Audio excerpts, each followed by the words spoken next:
Boa noite a todos. O tema do nosso trabalho é um projeto e uma análise de câmara frigorífica com aplicação em uma cooperativa rural. Os integrantes do grupo sou eu, Arthur Pereira do Nascimento, Igor de Araújo Almeida e o Matheus da Costa Silva Filho. Inicialmente a gente tem um sumário básico baseado nos tópicos do trabalho e no que a gente vai poder falar. Inicialmente, introduzindo ao tema, a importância da refrigeração é baseada no controle de temperatura e umidade de ambientes refrigerados, utilizando por meio de equipamento de refrigeração para poder realizar o controle e a manutenção do ambiente em relação à temperatura. A aplicação da refrigeração ela pode ser em grande escala ou então em pequena escala, como na parte doméstica. Porém, na parte de grande escala, a gente trabalha com, pode ser indústrias de laticínios, medicamentos, entre outros locais, inclusive no próprio transporte frigorífico de produtos. Benefícios da refrigeração, como já havia citado antes, manutenção e controle de temperatura do ambiente. Bom, o objetivo geral do nosso trabalho é o dimensionamento de uma câmara frigorífica para a cooperativa rural, com o intuito de armazenar e conservar o produto conforme as especificações técnicas e operacionais. E diante disso, temos objetivos específicos que são o levantamento de dados, a realização do cálculo de carga térmica, você tem o dimensionamento dos equipamentos, a montagem, instalação e a análise dos resultados. Mas o que justifica nosso trabalho? O nosso projeto é justificado pela demanda que essa cooperativa, que fica em Planaltina, tinha em ter uma câmara frigorífica, porque posterior à instalação da câmara, os alimentos amadureciam de forma muito precoce, acelerada, e outros fatos também nessa questão sanitária e logística.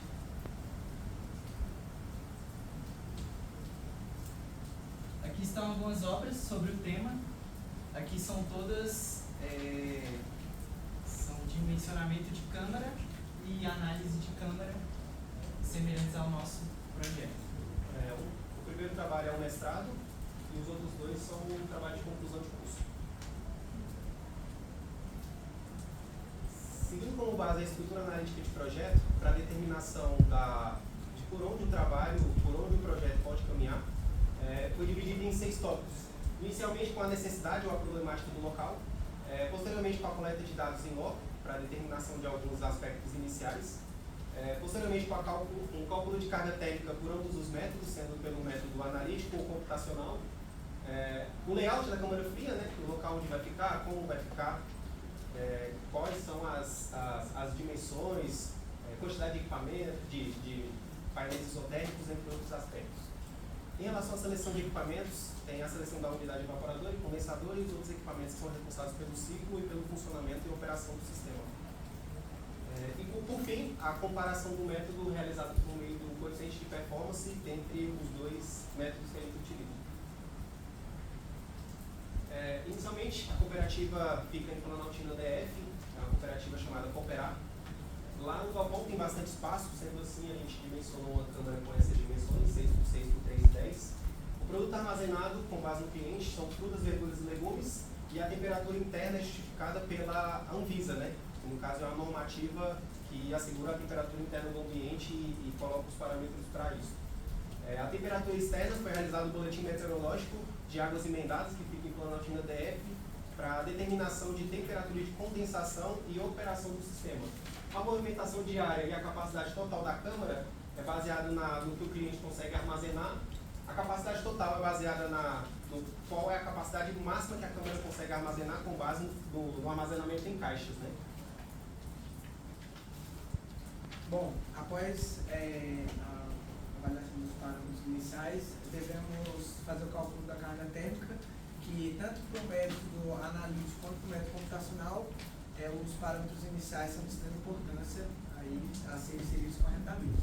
Diante disso, o método analítico, a gente tem que fazer a análise dos calores que são envolvidos no sistema.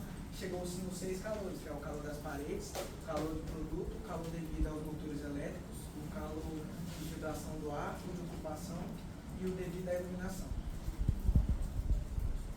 Bom, esses aqui são os resultados que a gente obteve através do cálculo analítico. Podemos chegar ao valor de 168.671,58 quilocal. E como podemos ver nesse gráfico bits aqui, os dois principais calores que mais influenciam nesse estado é o calor do produto e o calor de transmissão. Agora, falar sobre a carga térmica pelo método computacional. Utilizamos os mesmos dados utilizados no cálculo analítico, porque vamos fazer uma comparação. E aqui eu deixei só uma ilustração dos mais importantes, que são as dimensões da câmara, as temperaturas e o movimento diário de produtos. Então, aqui está o software que utilizamos, é o QSelector 2 da empresa Danfoss. Utilizamos para o projeto a versão de 2024 e inserimos os dados já citados anteriormente. E nisso, ao inserir a movimentação diária, os dados são de 30.975 e o software arredondou para 30.980. Essa diferença vai ser discutida no próximo slide.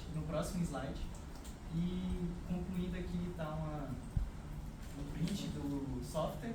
Ali em cima é onde insere os dados e aqui embaixo é onde aparecem os resultados.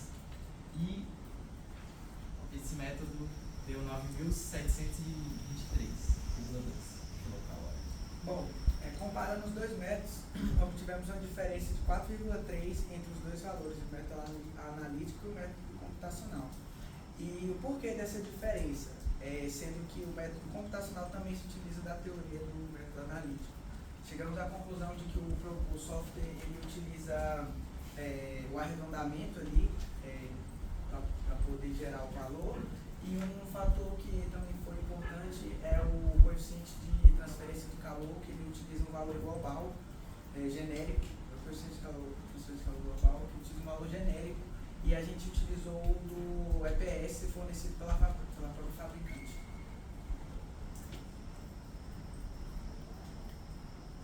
E com a carga térmica feita, nós selecionamos a maior carga térmica, que no caso foi a do método computacional, e escolhemos os equipamentos. Mas primeiramente escolhemos o fluido. O fluido utilizado é o R22, pois a temperatura é de 5 graus, que é maior que zero, então utiliza-se o R22. E, primeiramente, a primeira máquina é a condensadora ESN 2500 de 5 HP. Ela, segundo uma das nossas referências, ela é o componente mais importante do ciclo. E partindo para a evaporadora FXB097, ela foi selecionada de acordo com a carga térmica analisada no projeto. E por último, a válvula de expansão, a válvula termostática de expansão de equalização externa, que foi a TVX2 da Elgin, e o orifício utilizado nela é o sink. Utilizamos ela porque a temperatura é maior que 1 tonelada. Bom, o COP na refrigeração é uma forma de medir a eficiência do ciclo. E ele é basicamente a razão entre o calor retirado do sistema pelo trabalho líquido compressor. Para o cálculo do COP, precisamos primeiro entender os pontos 1, 2, 3 e 4 e sabemos a pressão e temperatura em cada ponto. E após isso, utilizando-se das tabelas do fluido refrigerante escolhido, que é o R22, descobrimos a entalpia em cada ponto. E aí, nisso, chegamos no valor de COP teórico de 5,109. Bom, aqui a gente mostra o gráfico de pressão e temperatura, ele é gerado pelo software da Danfoss. Ele, como podemos ver, aqui nós temos a linha de evaporação, a de compressão, de condensação e a de válvula, né, de expansão. E aqui ele mostra alguns dados sobre o ciclo. Aqui do lado temos o envelope do compressor. Mostramos aqui a temperatura do fluido de condensação de 43 e de evaporação a 0. E o que o envelope mostra? Ele mostra que o compressor está funcionando conforme esperado no dentro do ciclo. Aqui, em após a análise e seleção dos equipamentos, foi iniciada a montagem. Ali na primeira imagem é a montagem do painel. O painel ele é montado em cima de um perfil U e ele é encaixado um no outro como se fosse um Lego. Isso, montada a estrutura com as cantoneiras no canto, a porta foi instalado a evaporadora e o condensador, aqui na imagem. E nessa última já é onde foi configurado esse dispositivo aqui, que é a central da câmera que faz todo o processo de gerenciamento dela. E foi dado startup. Mediante a startup que foi realizada do sistema, como ele falou em relação às configurações, a gente obtém alguns resultados baseados na medição e aferição de como o sistema está lidando com base no que foi dito em projeto. No período da medição, a temperatura da câmara estava em 5,2 graus, sendo assim, o compressor e todo o sistema estavam operando 100%, digamos assim. Sendo assim, o que a gente consegue observar? Que a corrente do compressor continua dentro do que o fabricante determina, sendo assim, o compressor está trabalhando de forma, como posso dizer, não forçada, né? O sistema está trabalhando em pleno funcionamento e eficiência totalmente dentro do que o fabricante determina em relação às proteções, do que seja. Com base naqueles dados que foram obtidos no local, a gente inseriu todos esses valores em um software para conseguir determinar qual é a eficiência do sistema de forma real. Como a gente fez uma projeção do sistema da forma teórica, queríamos conseguir observar como o sistema funcionava e como o diagrama de pressão e entalpia iria se comportar no sistema. Sendo assim, a gente consegue obter dois valores. O relacionado ao superaquecimento, que é a quantidade de calor que o evaporador absorve após a mudança de fase no evaporador, sendo assim, é a temperatura do ambiente que o evaporador absorve, utilizando por meio do fluido e da sua mudança de fase.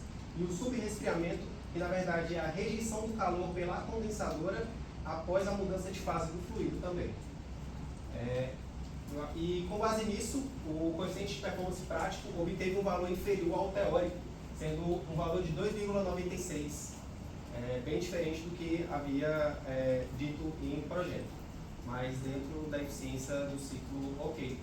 Quando o valor é acima de 1, obtém-se um ciclo que é eficiente. Aqui já tem um diagrama pH que o software descreveu. Sendo assim, como podemos observar, no sistema real existem algumas quedas de pressões que é feito de forma brusca, né? Devido a saída, no caso, a mudança de fase pelo dispositivo de expansão. Então, a queda de pressão ali no evaporador, na qual onde a câmara absorve totalmente esse calor, ele é de forma, como eu posso dizer, ele é um pouco menos sutil, né? Diferente do condensador, na qual obtém-se uma tubulação um pouco menor. O superaquecimento está aqui na parte de baixo e o subresfriamento na parte de cima do condensador e aqui do evaporador. Bom, o ensaio termográfico nesse trabalho, ele vem como todos, basicamente para validar as informações obtidas anteriormente, mostrando que os equipamentos estão funcionando conforme devem funcionar e que as temperaturas em cada ponto que foram aferidas bate com o projeto, com o calculado do projeto. E além do ensaio termográfico e do COP real, fizemos a medição no local, utilizando o Datalogger. Esse dispositivo, ele é o RC5 Plus da Eritec, e colocamos ele ali na posição abaixo do evaporador. E segundo a figura aqui, se entende que quando o ar é insuflado, ele troca calor com o produto e ele volta na sua maior temperatura ali para aquela região, como vocês podem ver nessa imagem ao centro. Então, começamos no dia 17 de setembro a medição, e ela durou 21 dias, indo até o dia 8/10. Esse período que fizemos a medição é um período de seca. Ficou 160 dias sem chover e teve recordes de temperatura. Nesses 21 dias, uma vez na semana, íamos lá para coletar os dados do Datalogger para ele não encher a memória e não comprometer porque quando a memória enche, ele apaga alguns dados e espaça as medições. E nisso conseguimos ao final 15 mil dados que serão analisados no próximo slide. Com base nos 15 mil dados, 15 mil dados que foram analisados, realizamos um gráfico com base em todas as amostras. Sendo assim, podemos observar que tem uma linha totalmente na qual ela obtém um valor estável, né, digamos assim. E nas colunas em azul a temperatura externa. Então, como podemos observar, a linha não tem tanta distorção assim. Sendo que no dia 3 obteve recorde de temperatura na região, sendo 36,8 graus Celsius na área ali de Planaltina. Inclusive foi o recorde de Brasília do ano dentro de várias e várias décadas. Aqui na esquerda a gente utilizou por meio de linguagem de programação e realizou a plotagem de um gráfico tipo box plot, na qual a linha no centro do box redireciona a linha mediana. Então, sendo assim, a gente conseguiu observar que dentro do período ali das 9 até as 18 horas é o período de onde se tem maior temperatura na câmara e, consequentemente, maior movimento na cooperativa, né? Devido à movimentação e o carregamento. Bom, e a conclusão do trabalho é que o dimensionamento da câmara frigorífica foi feito conforme os objetivos impostos e foi cumprido com êxito. A metodologia utilizada foi de extrema importância para o projeto, tanto para a execução do projeto quanto para a obtenção dos resultados, e que por mais que tenha ocorrido a diferença de 4,3 ali no cálculo de carga térmica entre os 2 metros, esse foi satisfatório dentro da margem esperada. Tem a avaliação também de desempenho da câmara, que ela foi satisfatória conforme os equipamentos instalados, conforme os valores também obtidos pelos testes, e que a câmara cumpriu o seu principal objetivo, que é o armazenamento dos alimentos conforme deve ser armazenados. Sendo assim, a gente tem algumas sugestões de trabalhos futuros para realizar em relação à eficiência energética do sistema e conseguir melhorar, né, como se fosse um retrofit ou uma melhora do sistema. Inicialmente, é realizar a instalação de dispositivo de expansão por meio de válvula de expansão eletrônica, que utiliza transdutores e a tomada de decisões em tempo real. A automatização da eficiência da condensação por meio de transdutores, né, é onde a gente chama na refrigeração de condensação flutuante, seja em períodos da noite ou da madrugada, da onde se tem uma temperatura mais baixa, poderia controlar a condensação por meio do ventilador. A automatização do mecanismo de abertura de porta com temporizadores, que é justamente para evitar, como foi citado anteriormente no gráfico box plot, essa infiltração de ar devido à alta rotatividade no local. É conseguir automatizar para evitar que a quantidade de ar frio dentro da câmara fria não saia, para poder influenciar totalmente no funcionamento do equipamento e até mesmo aumentar o controle de temperatura do ambiente. E, além disso, realizar a substituição do fluido refrigerante por um de eficiência superior, que no caso são fluidos atuais, que são, na verdade, fluidos sintéticos e que obtêm um coeficiente de performance melhor. O nosso trabalho utiliza algumas pesquisas em livros, sendo termodinâmica aplicada à refrigeração, transferência de calor em massa, o micro de refrigeração industrial, Stoker e Jones, e a ESHA de 2022, que no caso foi a mais recente que a gente obteve. As pesquisas auxiliares foram manuais dos fabricantes, algumas apostilas de livros técnicos e o próprio fabricante de compressor alemão Bitzer. Sendo assim, a gente tem uma breve retrospectiva, que na verdade é uma frase de impacto que a gente determinou do início ao fim do projeto, que é o controle de temperatura, é uma das maiores conquistas mais notáveis da engenharia moderna. Representa o equilíbrio entre a preservação, a inovação e o progresso coletivo.